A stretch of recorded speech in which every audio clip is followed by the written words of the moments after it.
علم والے علم کا دریا بہا کر چل دیے، واعظان قوم سوتوں کو جگا کر چل دیے۔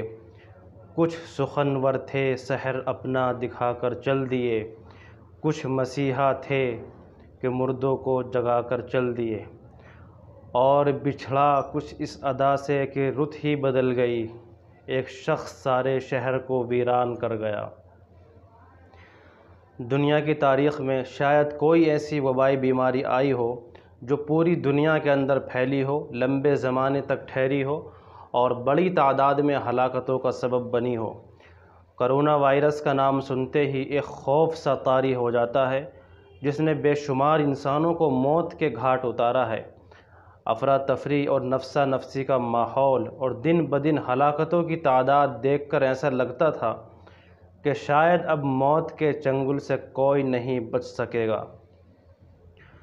وبائی ہیجان کے اسی دور میں اطلاع ملی کہ سنبھل کے مشہور و معروف عالم دین، ہم سب کے محسن و کرم فرما حضرت مولانا عبد المؤمن صاحب سنبھلی شدید بیمار ہیں۔ طبیعت کی نزاکت کے پیش نظر علاج و معالجے کے لیے سنبھل سے دہلی منتقل کیا گیا ہے۔ سوچا کہ مولانا انشاءاللہ ضرور ٹھیک اور صحت یاب ہو جائیں گے، اس لیے کہ ابھی تو انہیں بہت سی ذمہ داریاں سنبھالنی ہیں۔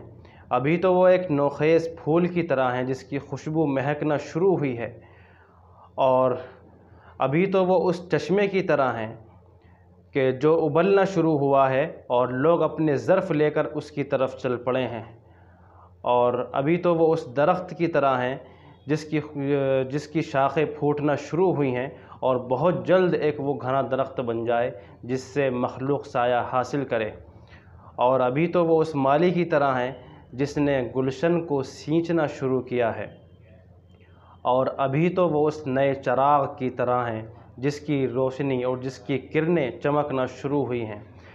لیکن یہ سب خیالات خیال بن کر ہی رہ گئے، تدبیر تقدیر پر غالب نہ آ سکیں، اور مولانا قضائے الہی سے اس دار فانی سے دار بقا کی طرف رحلت فرما گئے۔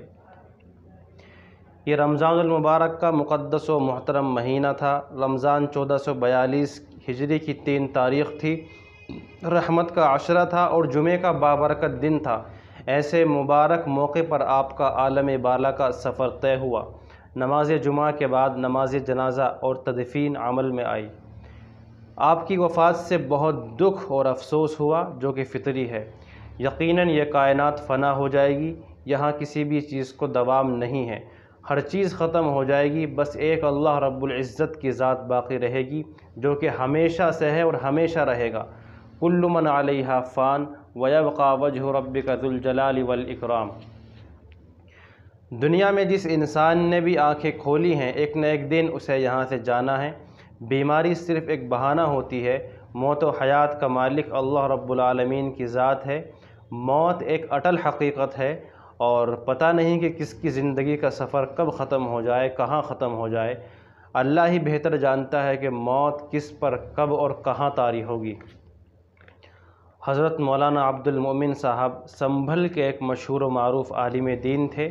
ہندوستان کے مشہور عالم حضرت مولانا محمد منظور نعمانی کے حقیقی بھائی حکیم محمد احسن صاحب کے یہاں 1963 میں آپ کی پیدائش ہوئی، اور دارالعلوم ندوۃ العلماء میں آپ نے تعلیم حاصل کی، اور ذہین و فطین ہوشیار و ہوشمند طلباء کے اندر آپ کا شمار ہوتا تھا۔ تعلیم سے فراغت کے بعد دیگر خدمات کے ساتھ مدرسہ مدینۃ العلوم انجمن معاون الاسلام کی ذمہ داری سنبھالی، اور آپ کی کوششوں سے بہت تیزی کے ساتھ مدرسے کو مادی، تعلیمی اور روحانی ترقی ہوئی۔ آپ نے اس مدرسے کو حقیقی معنی میں مدینۃ العلوم بنا دیا، جہاں سے بہت سے طلباء تیار ہوئے، اور آپ تا حیات یہیں تدریسی خدمات انجام دیتے رہے۔ اسی کے ساتھ دعوتی، تبلیغی اور اصلاحی میدانوں میں بھی سرگرم رہے، اور تا حیات دعوتی، تعلیمی، تبلیغی اور اصلاحی دورے کرتے رہے۔ آپ کا ایک خاص وصف جس سے آپ کی ذات متصف تھی اور جس سے اللہ پاک نے آپ کو نوازا تھا، وہ تقریر و خطابت ہے۔ فن خطابت گویا آپ کی فطرت میں شامل تھا۔ ایک بہترین مقرر اور خطیب، بلکہ فن خطابت کے شہسوار تھے۔ منفرد لب و لہجہ تھا، انداز و بیان اور انداز و اسلوب میں روانی، لہجے میں گھن گرج اور آواز میں شیرینی تھی۔ فصاحت و بلاغت سے بھرپور، قرآن و حدیث سے مدلل، حالات زمانہ سے ہم آہنگ خطاب فرمایا کرتے تھے۔ آپ کا خطاب بڑی دل جمعی سے سنا جاتا تھا۔ ملک و بیرون ملک بڑے بڑے مجمعوں سے آپ نے خطاب کیا اور اپنی تقریروں کے ذریعے سوئی ہوئی امت کو مسلسل بیدار کرتے رہے، جس کے اثرات ہر جگہ محسوس کیے جا رہے ہیں۔ ہر جمعے کو آپ مدینہ مسجد سنبھل میں بھی خطاب فرماتے تھے۔ شہر اور دور دراز سے لوگ آپ کے خطاب کو سننے اور آپ کی اقتداء میں نماز جمعہ ادا کرنے کے لیے حاضر ہوتے تھے، اور آپ کے بہت سے بیانات آج بھی انٹرنیٹ پر موجود ہیں۔ اصلاح باطن اور تزکیہ نفس کے لیے آپ حضرت مولانا پیر ذوالفقار احمد نقشبندی دامت برکاتہم سے بیعت ہوئے اور ان سے خصوصی تعلق اور خلافت بھی حاصل ہوئی، جس سے آپ کو ایک نئی روح ملی، روحانی ذوق کا غلبہ ہوا، اور آپ نے بڑے جوش و جذبے سے ایمان کو فروزاں کرنے، تربیتی نظام کو آگے بڑھانے اور تصوف و سلوک سے لوگوں کو جوڑنے کے لیے مختلف مقامات پر ذکر کی مجلسیں قائم کی، اور تا حیات اپنے مدرسے کی مسجد میں ذکر کی مجلسیں سجاتے رہے۔ یہ تصوف و سلوک کی برکت تھی کہ بڑی تعداد میں لوگ آپ سے وابستہ ہوئے اور آپ سے جڑے، خصوصاً نوجوان آپ سے بہت متاثر ہوئے اور بڑی تعداد میں آپ سے وابستہ ہوئے۔ سیرت و کردار، سیرت و صورت کے اعتبار سے آپ نمایاں صفات کے حامل تھے۔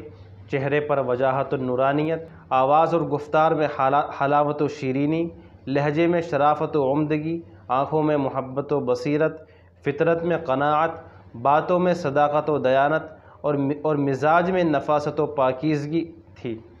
نشست و برخاست اور لباس و پوشاک میں نفاست پسند تھے، اور بود و باش، رہن سہن، حتیٰ کہ اشیاء کی خرید و فروخت میں بھی حد درجہ شائستگی کا خیال رکھتے تھے، اور جو آپ سے وابستہ ہو جاتا اسے بھی اپنے ہی رنگ و ڈھنگ میں ڈھالنے کی کوشش کرتے۔ غرض ایک جامع الصفات شخصیت تھے۔ ایسی شخصیت جب دنیا سے چلی جاتی ہے تو ایک عجیب سا سما بندھ جاتا ہے اور بے چینی کی غیر معمولی صورتحال پیدا ہو جاتی ہے۔ یقین ہی نہیں ہوتا ہے کہ مولانا ہمارے درمیان نہیں رہے۔ ایسا لگتا ہے کہ وہ ابھی بھی ہمارے درمیان موجود ہیں۔ ان کی محبتیں آج بھی لوگوں کے دلوں کو لبھاتی ہیں، اور وہ ہمیشہ دلوں میں زندہ رہیں گے۔ نگاہ دل میں رہیں گے تمام عمر میرے، اتر سکے گا نہ احسان لطف پیہم کا، اور ملے مقام وہ جنت میں آپ کو اے شیخ، کہ جس میں ہو قرب حاصل رسول اکرم کا۔ دعا ہے کہ اللہ رب العالمین آپ کی بال بال مغفرت فرمائے، درجات بلند فرمائے، اعلیٰ علیین میں جگہ عطا فرمائے، جنت الفردوس میں اعلیٰ مقام عطا فرمائے، پسماندگان اور وابستگان کو صبر جمیل عطا فرمائے، امت مسلمہ کو آپ کا نعم البدل عطا فرمائے، اور آپ جس تحریک اور جس مشن کو چھوڑ کر گئے ہیں اسے آگے بڑھانے کی ہم سب کو توفیق عطا فرمائے۔